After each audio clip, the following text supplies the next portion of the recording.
Hello students, welcome back to Infinix classes. आज की class में हम लोग क्या पढ़ने जा रहे हैं? ट्रिग्नोमेट्रिक फंक्शंस पढ़ेंगे हम लोग। चैप्टर 11 का हमारा ये टॉपिक है, बहुत इंपॉर्टेंट टॉपिक है। चलिए इसके बारे में हम लोग पढ़ाई करते हैं, है ना। Trigonometric functions. अच्छा, ट्रिग्नोमेट्रिक फंक्शंस पढ़ने से पहले हम लोग पता कर लेते हैं कि ट्रिग्नोमेट्री वर्ड होता क्या है ना, आया कहाँ से, है ना। एक वर्ड है, it is a word derived from Greek, है ना। ग्रीक अल्फाबेट का है, which is the combination of किस चीज का है? Trigon and metric.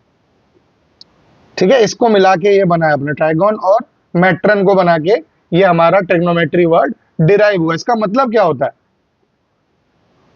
मेजरमेंट, है ना। इस साइड्स की मेजरमेंट के ऊपर बात करेगा। क्या करेगा? Measuring the sides of triangle. ठीक है, अर्लियर क्लासेस में हम लोगों ने इसका क्या यूज है, क्या इंपॉर्टेंस है, ये चीज डिस्कस कर ली है ना। हाइट एंड डिस्टेंस में हम इसको यूज करते थे, है ना। कैसे यूज होता था? एक टावर हाउस से कोई शिप कितनी दूरी पे है, अगर हमें वो पता करना होता तो हम एंगल से निकाल लेते थे। एंगल ऑफ एलिवेशन, डिप्रेशन, ये सारी चीजें हम लोगों ने देखी थी। ठीक है, ट्रिग्नोमेट्री रेशियो का इंट्रोडक्शन लेके आए थे। वही चीज अब हमें क्या करनी है? हमको अब यहाँ पे और क्या करना है? हमें जनरलाइज कर देना है। किसको? हमें जनरलाइज कर देना है कॉन्सेप्ट ऑफ ट्रिग्नोमेट्रिक रेशियोज को। Generalize the concept of trigonometric ratios to trigonometric functions में, है ना। ट्रिग्नोमेट्रिक इसको फंक्शंस में हम लोग कन्वर्ट कर देते हैं, ठीक। और इनकी प्रॉपर्टीज जो है हम लोग वो चीजें सारी यहाँ पे डिस्कस करने वाले हैं। अब सबसे पहले इसमें बात आती है जी, सर एंगल्स क्या होते हैं जी, है ना। एंगल्स पे ये बात करता है ना, क्योंकि अब तक हम लोग राइट एंगल ट्रायंगल पे हम लोगों ने चीज डिस्कस करी थी, है ना। हम लोगों ने जो प्रीवियस क्लासेस में पढ़ा था, हाइट एंड डिस्टेंस वगैरह कोई भी था, हम एक राइट एंगल ट्रायंगल पहले फॉर्म करते थे। आफ्टर दैट हम अपने ट्रिग्नोमेट्रिक रेशियोज को यहाँ पे इंप्लाई करा करते थे, और then we were solving the questions.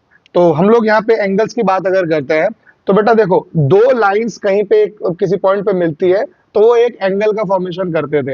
ये लाइंस एंड एंगल्स में हमने 6th 7th क्लास में अपना पढ़ रखा है।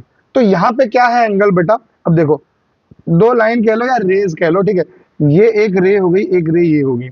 मान लो ये कौन सी साइड है? ये इनिशियल साइड है, और इसको हम मानते हैं बेटा टर्मिनल साइड। क्यों मानते हैं अभी समझ में आएगा। अगर एंगल यहां से यहां गया है तो ये इनिशियल हो गई, ठीक है। ये वाली इनिशियल हो गई जहां से गया है, और ये जिस पे गया है वो टर्मिनल साइड हो जाएगी, ठीक। और जहां पे ये एंगल का फॉर्मेशन होता है ना, इसको ओ कह दो। इस एंगल के फॉर्मेशन वाली प्लेस को हम कहते हैं वर्टेक्स, ठीक है। इसी तरीके से अगर मेरे पास रेज कुछ इस तरीके से है और एंगल मेरा कुछ ऐसा फॉर्म हो रहा है बेटा, है ना। तो यहाँ पे इस केस में क्या हो गया बेटा? ये हो गया इनिशियल साइड, और ये हो जाएगा आपका टर्मिनल साइड। वर्टेक्स कौन सा होगा? आई होप पता चल गया होगा आप लोगों को। ये आप लोगों का जो ओ से मैंने डिनोट कर दिया, ये आप लोगों का वर्टेक्स हो जाएगा। अब बेटा आप पूछोगे सर ये सब चीजें तो पता है, यहाँ पे क्यों लेके आए हो? तो बेटा बड़ी अच्छी चीज यहाँ समझोगे। अब आप समझोगे कि पॉजिटिव एंगल कौन सा है और नेगेटिव एंगल कौन सा है। अच्छा, आप सबको पता होगा घड़ी कैसे मूव करती है ना। ऐसे राइट टू लेफ्ट जाती है ना, ये इस तरीके से टिक टिक टिक टिक करके ऐसे मूव करती है ना। तो बेटा अगर घड़ी की डायरेक्शन में कोई एंगल जा रहा है तो वो नेगेटिव होगा, है ना। तो यहाँ पे ध्यान से देखो, तो क्या ये घड़ी की डायरेक्शन में जा रहा है? नहीं, ये उल्टी डायरेक्शन में जा रहा है, यानी एंटी क्लॉकवाइज, यानी, और ये क्लॉकवाइज जा रहा है। तो ये क्या हो जाएगा? नेगेटिव एंगल बनाएगा। और ये कौन सा एंगल बनाएगा बेटा? पॉजिटिव एंगल बनाएगा। कहने का मतलब क्या है? क्या मतलब है बेटा कहने का? अगले पेज में लिखते हैं, है ना। कहने का अर्थ हमारा ये है कि अगर if the angle moves anti clockwise, है ना, एंटी क्लॉकवाइज अगर वो मूव करता है देन इट इज पॉजिटिव, ठीक। And if it moves clockwise, तब क्या हो जाएगा जी? अभी हमने बताया, देन इट इज नेगेटिव।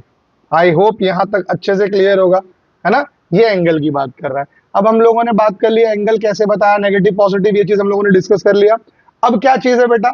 अब हमारे पास एंगल का मेजरमेंट होगा। अब तक आप सुनते आ रहे हो कि सर एंगल 30 डिग्री होते हैं, 40 डिग्री होते हैं। अब मैं कहूंगा कि एंगल को हम दो तरीके से मेजर करेंगे। कौन से दोनों तरीके हैं? पहला तरीका है आपका वही जो डिग्री वाला आता है, जो आप लोग पिछली क्लासेस में आप लोग पढ़ चुके हो, है ना। तो आप पहला क्या लोगे? Degree measure. तो सर ये डिग्री मेजर क्या होता है? ये कुछ नहीं होता बेटा, 1/360th ऑफ द रेवोल्यूशन जो आपका होता है ना, वो आपका 1 डिग्री बनाता है। 360th रेवोल्यूशन क्यों कहा?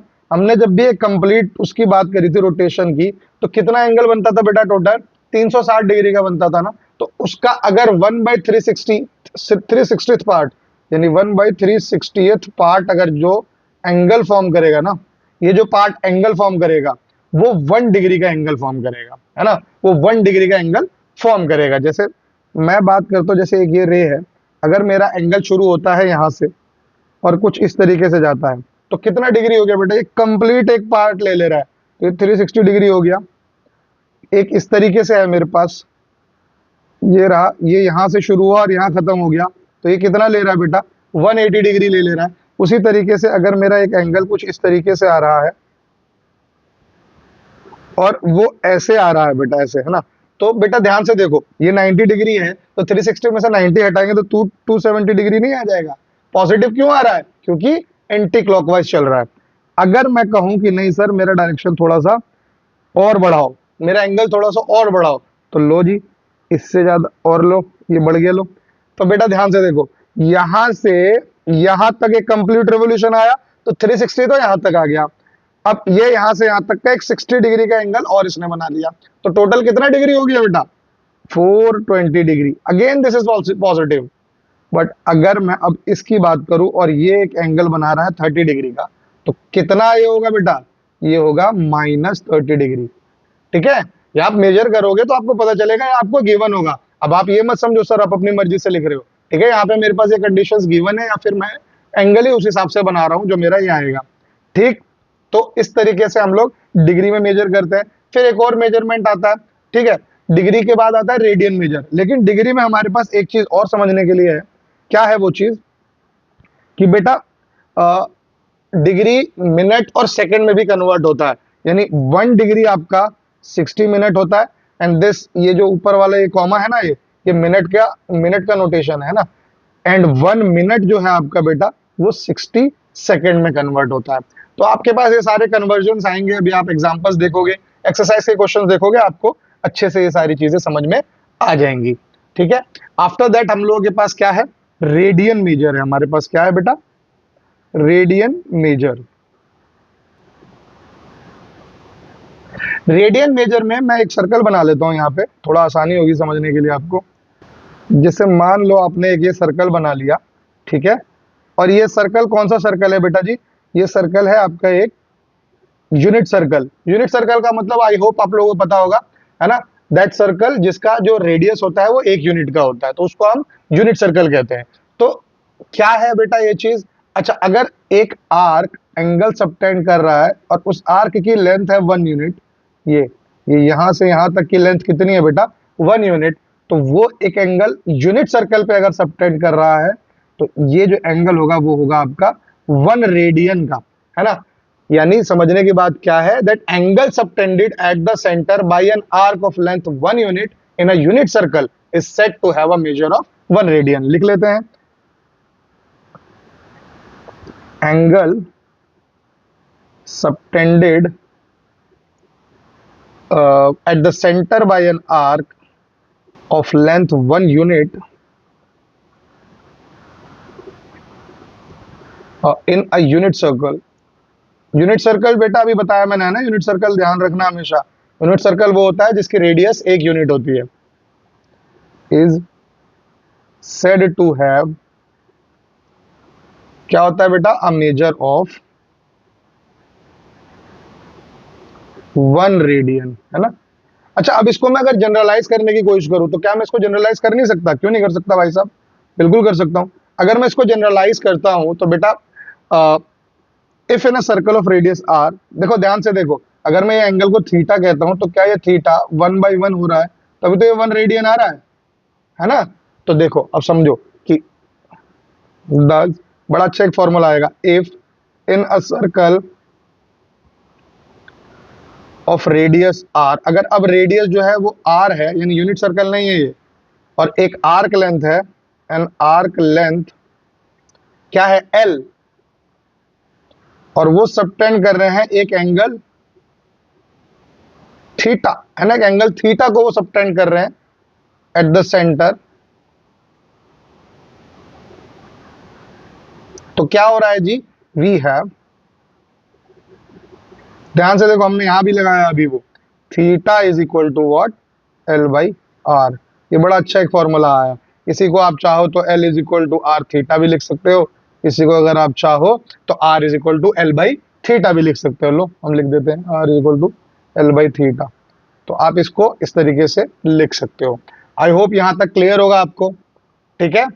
चलिए अब क्या रिलेशन होता है डिग्री और रेडियन के बीच में, फटाफट से हम उसको एक बार समझने की कोशिश कर लेते हैं, ठीक है। मैं इसको कहां लिखूं, यहाँ पे थोड़ा सा स्पेस बना के लिख लेते हैं, ठीक है। क्या रिलेशन होगा इन दोनों के बीच में बेटा, तो देखो 2 पाई, अब ध्यान से समझो, जो हमारा इसका यूनिट सर्कल होता था, उसका अगर मैं सर्कमफ्रेंस निकालता था तो क्या आता था बेटा, 2 पाई आता था ना। अगर यूनिट सर्कल है तो रेडियस आर है, और हमारे पास क्या फॉर्मूला होता था, 2 पाई आर। तो वो क्या हो जाता था, एक कंप्लीट रेवोल्यूशन 2 पाई। और हम लोगों ने क्या कहा कि एक कंप्लीट रेवोल्यूशन 360 डिग्री होता है।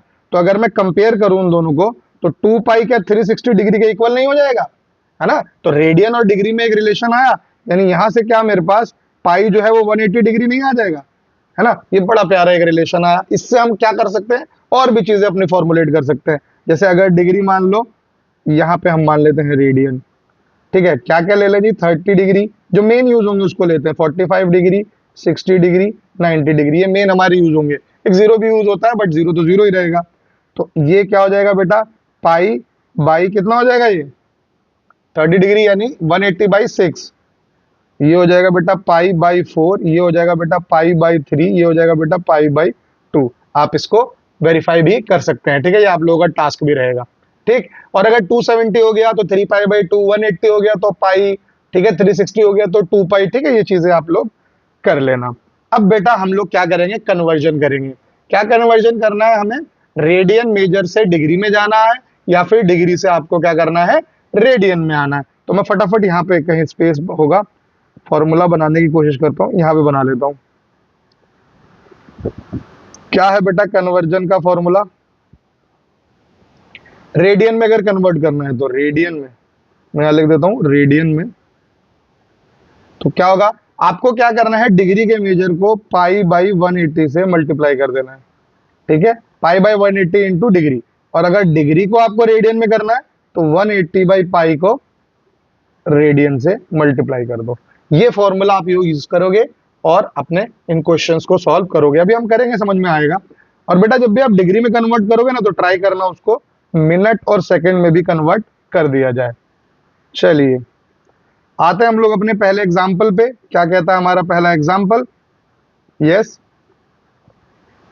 First example says that convert 40 degree 20 minute into radian measure. हमें पता है क्या, we know that 180 degree is equal to pi radian. हमें ये पता है ना। हमें क्या करना है, 40 डिग्री 20 मिनट को रेडियन में कन्वर्ट करना है। तो बेटा आपको पता है एक मिनट में 60 सेकेंड्स होते हैं, लेकिन एक मिनट में कितने डिग्री होंगे, जैसे एक डिग्री में 60 मिनट था ना, तो एक मिनट में 1/60 डिग्री हो जाएगा ना, है ना। तो यहाँ कितने मिनट आपको गिवन है बेटा, यहाँ पे आपको गिवन है 20 मिनट। तो 20 मिनट का मतलब कितना हुआ, 20 मिनट का मतलब हुआ बेटा 20/60, यानी 1/3 हुआ ना ये मतलब। तो अगर मैं ध्यान से देखूं तो 40 डिग्री 20 मिनट को मैं लिख सकता हूँ 40 डिग्री प्लस 1/3 डिग्री लिख सकता हूँ। इस तरीके से अगर कोई भी चीज होती है तो मैं इसको होल में भी लिख सकता हूँ, है ना। यानी इसको मैं इस तरीके से लिख सकता हूँ 40 होल 1/3, ठीक है। ये मेरा कंप्लीट डिग्री में हो गया है। अगर मैं इसको कन्वर्ट करता हूं तो कुछ इस तरीके से हो जाएगा, ये 121/3। ये तो पता होगा ना, 340 मल्टीप्लाई हो जाएगा, 1 ऐड हो जाएगा, तो 121/3 डिग्री हो गया। अच्छा 180 डिग्री में पाई रेडियन होते हैं, तो 1 डिग्री में कितने होंगे, पाई/80। अभी हम लोगों ने यहाँ फॉर्मूला ये रहा बनाया है हमने, रेडियन में कन्वर्ट करना है तो पाई/80 से हम इस डिग्री को मल्टीप्लाई कर देंगे, यानी it will become pi by 180 into 121/3 radian. ठीक है, करेंगे इसको आगे सॉल्व। क्या आएगा बेटा? तो कैंसिल आउट करना है बेटा आपको, पाई की वैल्यू रखने की कोई जरूरत नहीं है, आप वैसे सॉल्व कर सकते हो इसको। तो कुछ इसमें कैंसिल ही नहीं होगा, क्योंकि ये 11 का वो होता है 11 11 जो, और 11 से 180 का कोई लेना देना ही नहीं है। तो ये 180 121 पाई बाई 18 3 54 होता है ये रेडियन, इसका आंसर आएगा। हेंस लिख देंगे, क्या हो जाएगा जी? 40 degree 20 minute is equal to 121/4 540 pi radian. तो this is the way you are going to convert degree measure into radian measure. अभी हम रेडियन से डिग्री में भी कन्वर्ट करके देख लेते हैं एक एग्जांपल को लेके। यस, ये रहा हमारे पास अगला एग्जांपल। क्या करना है हमें इसमें? You have to convert 6 radians into degree measure. तो करते हैं जरा। तो हमें पता है, we know that pi radian किसके बराबर होता है बेटा? 180 डिग्री के बराबर होता है ना? इसका मतलब 6 रेडियन किसके बराबर होगा? Yes, 180 by pi into 6 degree के बराबर होगा कि नहीं होगा? यस। तो मैं डिग्री के साइन को ना ऐसे डॉट ना बना के लिख ही देता हूं, ताकि थोड़ा आसानी पड़ेगा। अगर मैं इसको अब सॉल्व करूं, देखो डिग्री में जाने के लिए हम मिनट और सेकंड में भी लेके जाते हैं। तो हम यहाँ पे क्या कोशिश करेंगे कि पाई की वैल्यू रख लें। हम लोगों ने पाई की वैल्यू जब तक कहीं ना जाए तब तक 3.14 नहीं लेते थे। तो क्या लेते थे हम? 22/7 वही ले लेते हैं जी यहाँ पे। तो ये आ जाएगा आपका 180/22/7 इंटू 6 डिग्री। ये हो जाएगा आपका 180/22 into 7 into 6 degree. I hope आपको ये जो कन्वर्ट हुआ है ये चीज समझ में आई होगी। इसको जब आप सॉल्व करोगे तो it will become 343 whole 7/11 degree. ठीक है, अब आपके पास 7/11 डिग्री आ गया है ना। अब इसको आपको मिनट में चेंज करना है। 343 तो एक कंप्लीट नंबर है, तो इसमें आप कुछ नहीं करोगे, इसको आप एज इट इज छोड़ दोगे। तो it will be 343 degree plus 7 into 60/11 minute, है ना। जब इसको सॉल्व करोगे, रीजन लिख देना 1 degree is equal to 60 minute. ठीक, इसको जब आप सॉल्व करोगे तो आएगा 343 प्लस 38 मिनट आ जाएगा। करके देखना, 420/11। जब आप इसको सॉल्व करोगे तो कोशेंट में आएगा 38, तो वो तो आपका मिनट हो गया। अब जो रिमाइंडर बचेगा ना, वो बचेगा 2, तो वो बच जाएगा आपका यहाँ से 2/11। उसको आप सॉल्व करोगे सेकंड में। तो आप इसको जब सॉल्व करोगे, इधर कर लेते हैं हम सॉल्व, कलर चेंज कर लेते हैं। तो ये आ गया आपके पास 343 डिग्री प्लस 38 मिनट। अगेन 2 को 60 से मल्टीप्लाई करके 11 से डिवाइड करेंगे, सेकेंड्स में आ जाएगा ये, है ना। रीजन दे देना, since 1 minute is equal to 60 second. ठीक, तो इसको सॉल्व करोगे तो बेटा अब इसको डेसिमल में आप लेके चले जाना, क्योंकि सेकंड के बाद की कन्वर्जन हम लोगों ने देखी नहीं है यहाँ पे।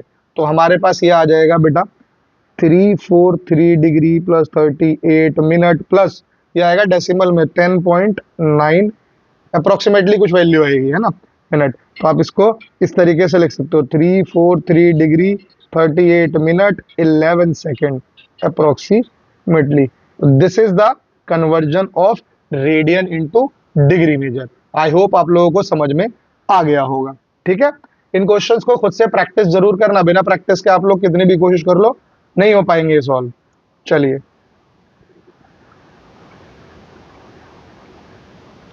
yes, the next example is find the radius of the circle in which a central angle of 60 degree intercepts an arc of length 37.4 centimeter and you have to use the value of pi as 22/7। तो भाई साहब देखो, आपको सब given है, formula भी आपने बनाया ही है।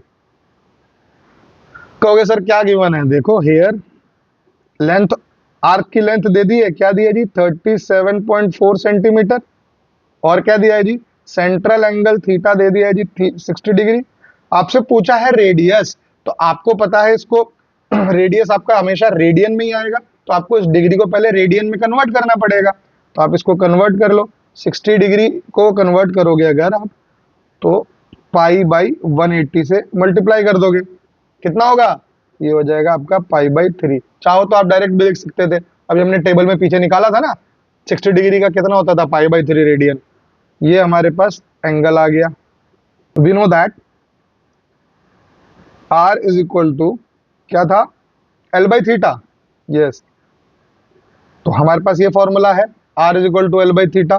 तो इसका मतलब आर की वैल्यू आ जाएगी 37.4 upon theta is what, pi by 3, यानी it will become 37.4 upon pi is 22 into 3 into 7।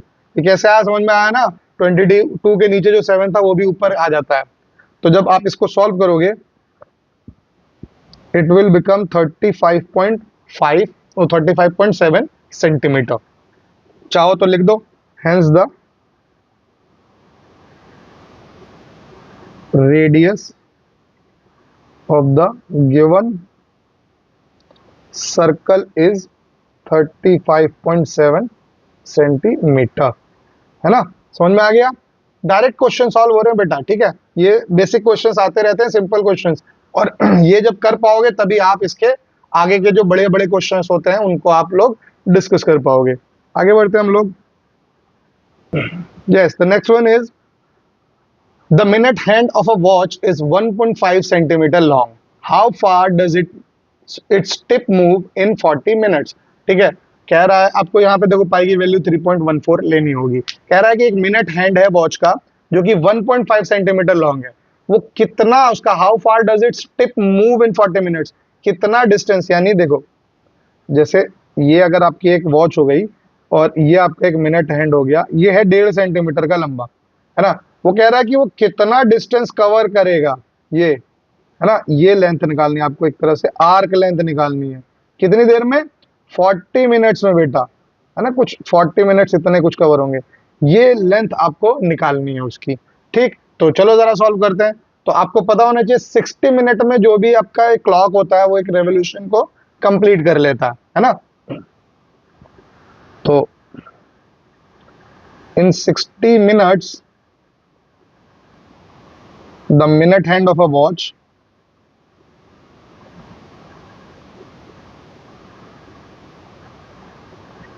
Completes full revolution, यानी 360 डिग्री एंगल बना लेता है, या फिर कहा जाए तो 2 पाई रेडियन बना लेता है। कितनी देर में?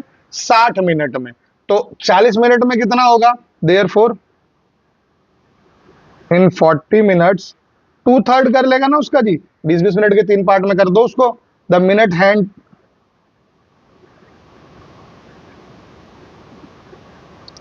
Turns through 2/3 of the revolution. ठीक, तो आपका थीटा क्या आ जाएगा जी? Therefore theta will be equal to 2/3 of 360 degree. कितना होगा? 240 डिग्री। पाई में कन्वर्ट करो जी, 240 इंटू पाई बाई 180, तो कितना हुआ? 90 के टेबल में आता नहीं, 60 में आता, 63 जा 64 जा, ये हो गया बेटा आपके पास 4 पाई बाई 3। थीटा आपके पास आ गया, रेडियस आपके पास आ गया, एल नहीं निकाल लोगे जी? यस, बिल्कुल निकाल लोगे। वी कनो तहाट, कनो तहाट लिख लें। Yes, we know that l is equal to are theta. Yes, हमें ये पता है, ठीक है।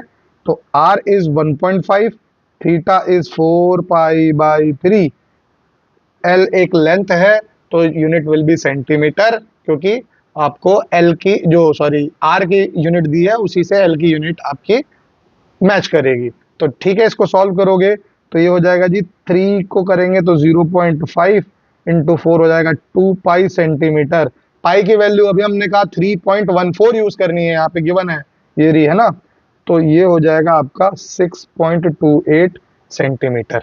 ठीक, समझ में आया क्या लेंथ होगी, यानी मिनट हैंड कितना फार जाएगी 40 मिनट में? 6.28 सेंटीमीटर।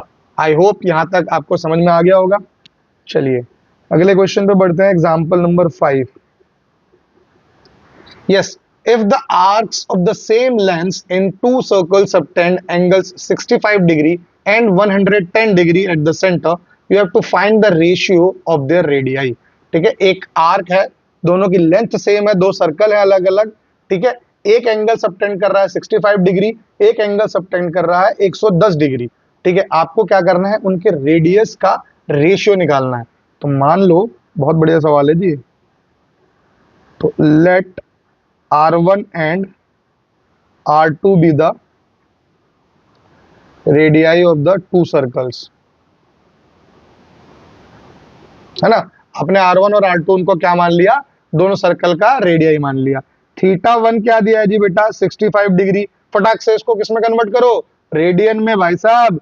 तो π/180 इंटू 65, जब इसको करेंगे तो आएगा बेटा आपका 13 π/36 रेडियन। θ1 आ गया जी, कोई दिक्कत। चलिए θ2 निकालिए, 110 डिग्री। π/180 into 110, 11 π/18 radian. कोई भी दिक्कत, कोई परेशानी, कोई समस्या? ठीक। चलिए अब L be the length of each of the arc, है ना, दोनों की आर्क सेम है ना, आर्क लेंथ। तो लेट L बी द, यहाँ L1 L2 इसलिए नहीं मानेंगे क्योंकि सेम है, लेंथ ऑफ ईच आर्क।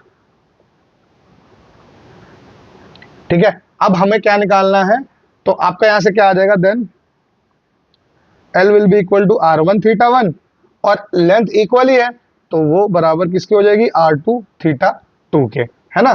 तो अब यहां से आपके पास क्या आ जाएगा बेटा, R1 इज व्हाट, पता नहीं जी। θ1 is what, 13 π/36। R2 is what, पता नहीं जी। θ2 इज 11 π/18। तो R1/R2 निकालना है ना, तो R1/R2 जब होगा तो ये इधर आया तो ये इधर जाएगा, 11 π/18 इंटू 36/13 पाई। कैंसिल करो, 18 टू जा 36, pi and pi gone, it will become 22/13। तो आप इसको कैसे लिख सकते हो, hence the ratio of their radii is 22:13। I hope clear होगा आप लोगों को।